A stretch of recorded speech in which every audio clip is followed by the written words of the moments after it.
Hello, ladies and gentlemen. Welcome to the Game Club. I'm Graham. And I'm George. We had a blast with everyone on stream. We hit almost 500 viewers, and we've got some great information from Relink from the 10th anniversary announcements. So, we've got all the information together for you, sprinkled in with some of our opinion here or there, so you can get all the information nice and quick, all in one place. So, let's check out what we've got. Starting off with update 1.1, we have the new quest, The Final Vision, which drops March 14th. It's going to be so good to finally get some hard content. Lucilius looks like he's going to be the shot in the arm that we all need. We're all waiting for another great boss, another great fight in Relink. One of the things we found really interesting is that they said that there's new content and adjustments to come along with a new quest. If they're making a distinction between new content and the new quest, what exactly is the new content? Is it just a paid DLC, or can we expect some more? It's hard to say. Obviously, we're kind of hoping for more, but it might just be that they're referring to the paid DLC on that. As far as the adjustments to come, it's likely some character adjustments, but the version 1.2, which we'll get to in a sec, does specifically say that character adjustments are coming. So are these adjustments just quality of life things? We'll have to see, but they did mention that and we wanted to point that out.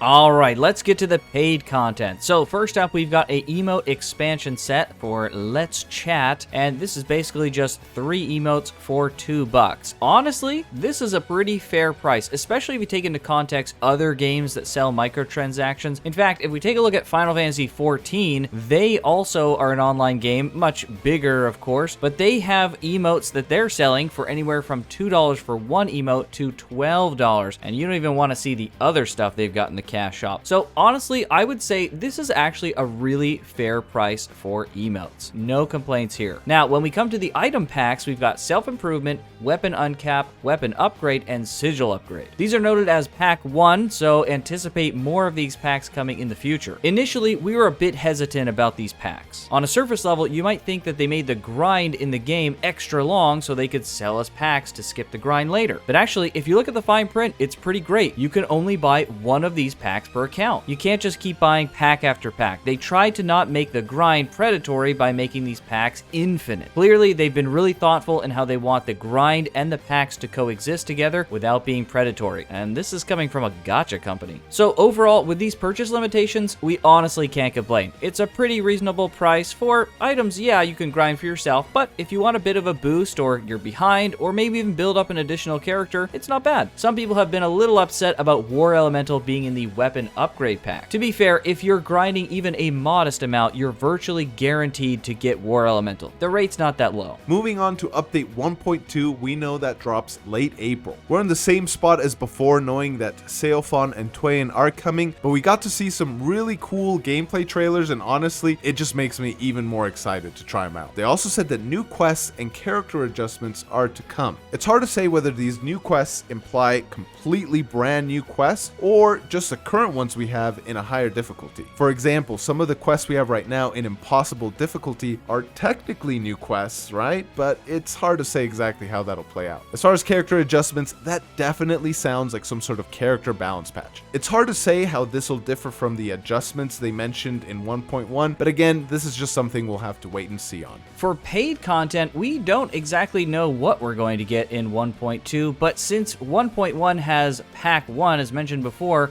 it's not too big of a stretch to assume we might get some pack 2s or even some new pack 1s. We're definitely hoping for skins in 1.2 since they are glaringly absent from 1.1. I know a lot of people, myself included, are really looking forward to that. And that brings us to 1.3, the free content coming in May. It's finally been revealed, at least in part. Sandalphon is joining as a playable character. It'll be fun to see him in the Lucilius fight to help give us an idea of how he's gonna play. We can make a small assumption that there'll probably be more content coming in 1.3, but we really don't know what that could be. And the best part of the stream, at least for me, was the fact that they announced a showcase part 3 for Relink. That's going to be on April 25th at 7 p.m. JST. That's 4 a.m. for me. Another 4 a.m. stream, oh no. But if anyone remembers the previous showcases, part 1 and part 2, they were pretty substantial showcases. Granted, the game wasn't out and they had a lot to share, but we can't help but think that this bodes